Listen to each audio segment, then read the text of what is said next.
Hey, beautiful people. So, today we are going to be talking about the recent changes. There are many things that are happening, guys.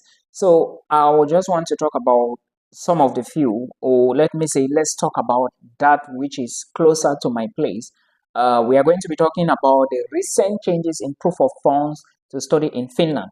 So, if you're an international student and you are thinking of starting your studies in Finland as of next year, just know that proof of funds is now different. You are going to spend a lot of money compared to the last few years. And again, remember, the proof of funds that international students have been using was brought into place in 2013. And now, this November, the new proof of funds that you are going to use, either you and your family or you alone, to move to Finland is going to be different.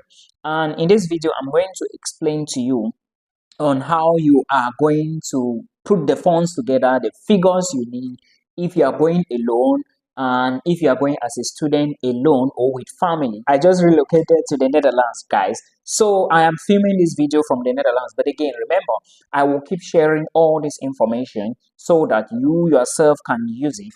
And of course, Jackpa, I want to be visiting Finland and I want to meet you there next year. Hopefully, I'm going to visit Finland next year because my visa can take me to about 28 or more than I think so, many countries. So, increase in proof of funds in Finland is as a result of there are so many changes. Inflation, cost of living has risen. So, the government of Finland do not want internationals, especially the students, to depend on the government. Like there is an agency, they call them Kela. So if you want to move to Finland as you are watching this video now, note that the proof of funds we need from November 1st.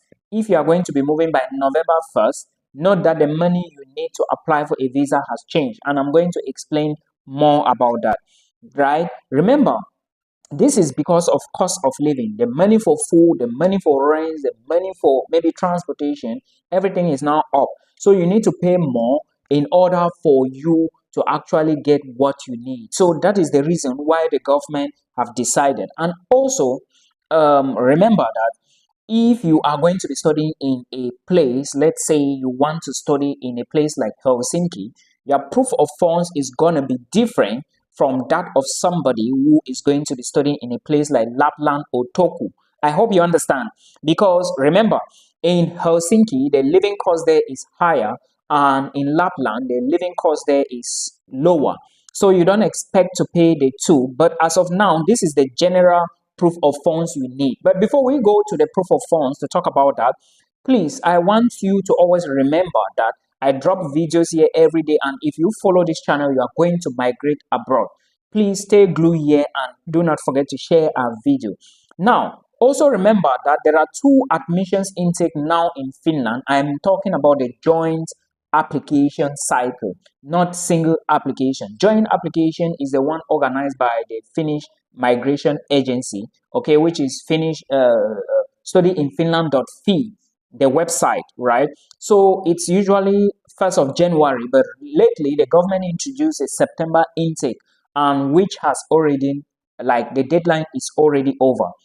You can apply again, except that you are looking for a private university, which is not a University of Applied Sciences. Remember, I've always advised you to always apply to the universities of applied sciences because of what? They offer scholarships, being partial or fully funded scholarships to international students. And of course, they also give what they call the early bid scholarship. And there are other scholarships like you go into Finland, you study, and of course, they calculate your ECTS credits, then they offer you a scholarship. So this is something you should know. And I was checking if my microphone is perfect. Now, the proof of funds that all of us we know, most of us we know, used to be 6,720 euros for an international student, one international, right? But now the proof of funds is different. Why is it that way? I explained the reasons already to you. Then these are the figures that you need. I will be giving you the figures now that are present because these new figures are going to take effect from November 1st, 2024. So if you want to move to Finland with your family, this is the new figure you need. Okay, as a family, you are going to be moving as a family of one adult. If you are going to Finland as one adult or a family member or a family person, you need 12,000 euros to move to Finland, right? Now, remember, this is one adult. Now, this is before, this is the money that was before. If you wanted to move to Finland, you are going to pay this amount, 12,000 euros as a family. Maybe the father and maybe the wife, or maybe the father and one child. Okay, that is the meaning of a family, one person, 12,000. But if you are going to be moving after the 1st of November 2024, note that you have to pay 14,520 euros. And this is the new proof of funds from the Finnish officials. You must pay this money to them. Like, you are not paying to them, by the way. That is the money you just need to show, and then you get a visa. But remember, you need to equally prove that this money is at your disposal. This money is readily available if you really want the government to do something about your visa, right? Because of course the government have to approve before you can migrate to Finland. Then two adults from the same family, you have to show that you have 8,000 euros. This is the present amount, right? I'm talking about. Then the new amount is going to be 7,320 euros. Who just noticed something here? The amount for two adults have reduced. Well, maybe they have their reasons for that, but let's not look at that because this wasn't specified on the migration website. Then one child, if you are moving to Finland with one child, make sure that your own proof of funds, okay, should be added to that of the child, and that of the child is 6,000 euros. Presently, it is 6,000 euros. And if you are going to be moving from November 1st, know that you need 7,000 euros. The second child used to be 4,000 euros, but right now, if you are moving by November 1st, you need 5,760 euros. Then the third child used to be 3,600 euros, but right now the third child will be paying 4,320 euros from November 1st. Then the fourth child used to be 2,400 euros, but right now the fourth child will be paying 4,320 euros as well as from November 1st. Then the fifth child used to be 1,200 euros, and the amount stays the same as of November 1st. Now, this is for the family. Okay, if you want to move to Finland with your family, this is the money you need.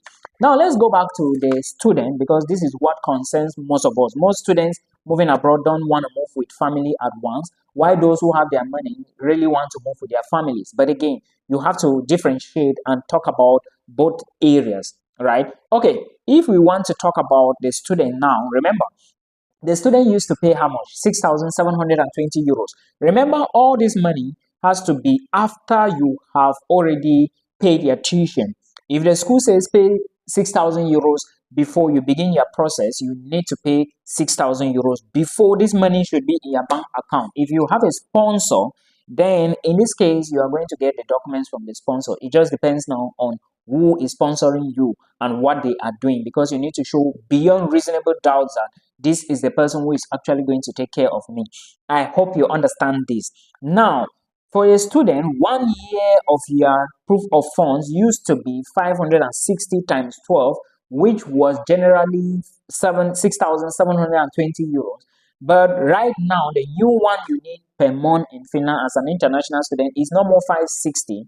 The amount now is 800 euros. Now, why is it like that? The reasons I explained to you before, and the government is trying to see that they balance the economy so that some people do not depend on social welfare. It's not proper, right? So the new amount now is 800 euros times 12, which is 9,600 euros for an international student. And of course, remember, there is still a group of people. I have talked about those dependents, those going with dependents. Now, let's talk about those who are going abroad for au pair jobs. If you don't understand, au pair jobs are those people who work like nannies, okay? They move to these countries, European countries, Sweden, Denmark, Germany, Norway, and they work as nannies. They call them au pairs, okay? So if you are moving to au pair, initially in some countries, au pair moving abroad is free. After your employer has processed everything, you are just supposed to carry your bag and you move. because they are equally going to pay a flight. But right now, to move to Finland as an au pair, you need to prove that you have money per month at your disposal, and the money per month is 280 euros. Meanwhile, on the other hand, the other people, some certain category of people, it just depends anyways, will equally pay 340 euros. I beg your pardon. This is not what I intended to say, but again, 340 euros per month. Okay, it just depends on individuals. Now, let me say one thing before I take my leave. Many people have been talking to me, telling me they don't have enough money to maybe move to the Netherlands, move to Croatia, move to Norway, and stuff like that. But well, Croatia is very affordable. And if you really want to move to a particular country, you should also be checking, doing your research, and let's see how it goes. Maybe you have a problem, you hook somewhere, you can come to me for guidance. If I know, I will tell you. If I don't know, I will still tell you. So this is the general idea about Finland. Remember, even the permanent residency, pathway to PR, it's also dangling. And of course, those who graduated from school, they are still struggling to get a permanent, not permanent, but post-graduation work permit, because that is the only document that can guarantee that you are going to apply for a job. So many people are in confusion right now because of what Canada is even doing. So please make sure you select your courses, you choose your countries diligently, so that at the end of the day, you don't blame anybody for anything. It's very important that you put this into consideration. I hope you enjoy this. Please do not go without subscribing. It's so important. Till we meet again in another one. Bye.